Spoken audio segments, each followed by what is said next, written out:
Hi everybody, welcome back to my channel. This is Sinclair. He's our geriatric pug that I talk about often. He sits there and he does my films with me. He is, again, my geriatric pug. We're home today because everybody, I know this COVID thing has got everybody really freaked out. I'm here to tell you today that I actually am having a very bad MS attack.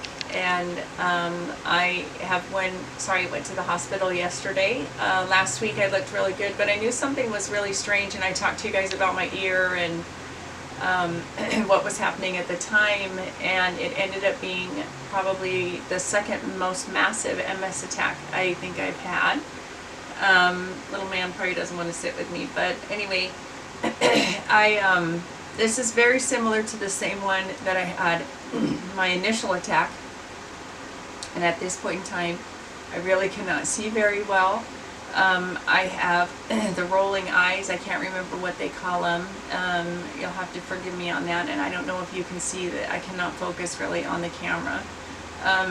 My initial attack, I had just a pinpoint focal point that I could use.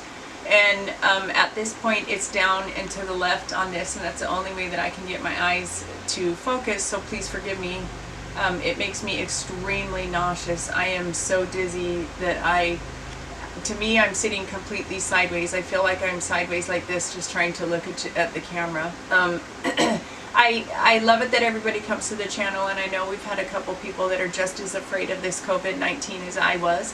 I need to express to everyone that I think a lot of this fear is being media generated because we are inundated with the amount of information that's being thrown at us. I'm in Arizona, and so I'm sure that every single solitary state is doing the same thing. They're keeping their numbers, they're tracking them. Every radio and television program that you see that's local is probably talking about the COVID and how many people it's impacting and that kind of stuff. I just kind of want to discuss to you again. Yesterday I finally made the decision to go to the hospital because I could not keep anything down because of the being so dizzy, and I had vomited myself into probably severe dehydration, and I know that I was so sick that I was losing feeling and so dehydrated that I was losing feeling in my fingertips. I could feel them tingle constantly, and so I finally just gave in and I let Hunter know that it was time.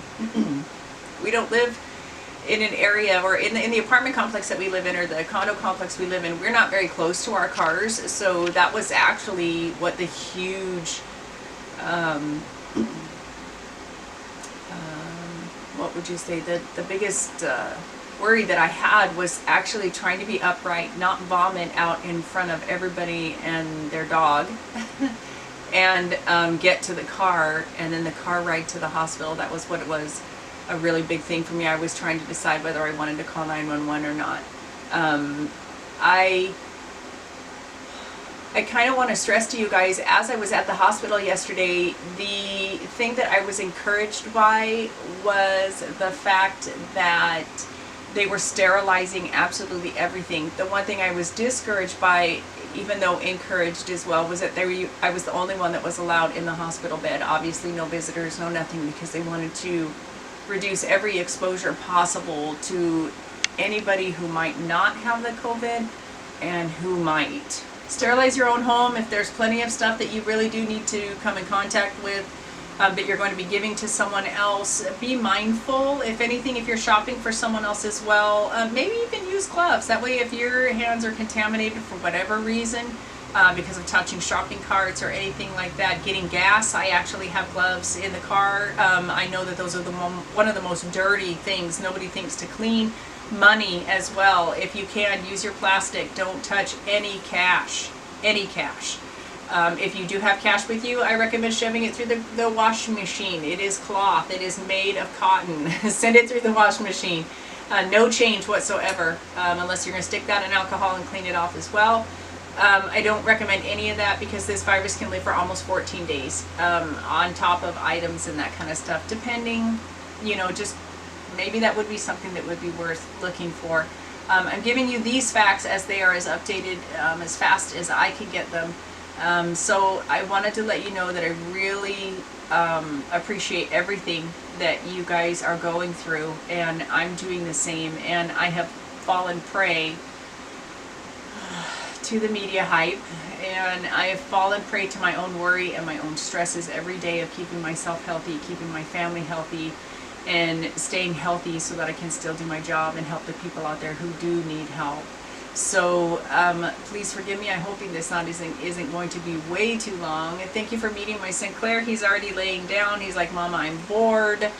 So we can probably pan to a cute little picture of him if you want. He's on my pug blanket, as you know that I love my pugs. And he is, yeah, he's like, okay, Mama, we're done. We're done talking. Or if you want to talk for another hour, I'll stay right here. He's kind of like that.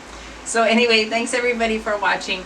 If you have any questions, I did get someone else who was talking about the COVID as well, specifically about being newly diagnosed within the next year. When I did speak with my neurologist, and I've talked to them several times already, that was their recommendation that I go to the emergency room. They let me know that they're going to drag out my Ocrevus. You're going to probably start feeling kind of crappy there for a little while because all of a sudden your MS just might be kind of high. It might be functioning. Just keep in close contact with your doctors. That's my recommendation. There's sometimes that they can do other things that can help. Maybe they can get you a month of Gilenya or something that's a little more subtle that doesn't coincide or won't contradict anything the Ocrevus can do for you. They offered that for me. And that might be something that could be something for you. If you have a great doctor and you trust them, please do that. It doesn't mean it's going to be right for you. It just could be what's right for me. My doctor, I've been with him for years, so he knows exactly what my MS is like.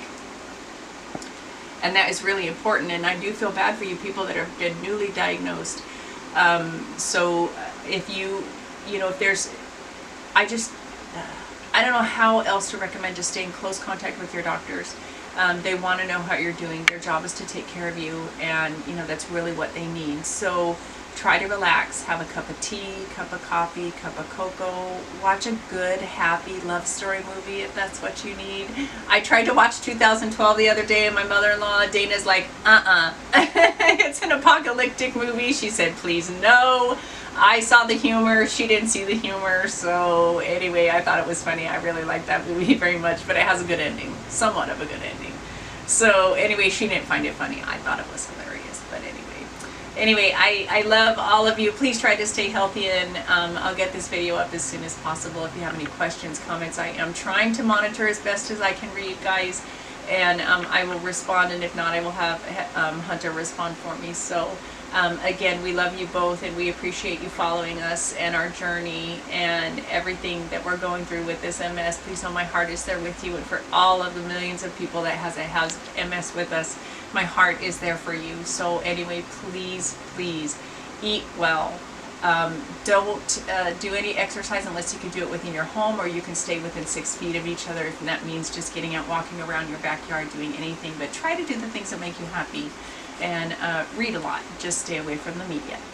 They're detrimental to our existence right now, and it'll be good if you just stay away. So anyway, everybody, please just stay healthy.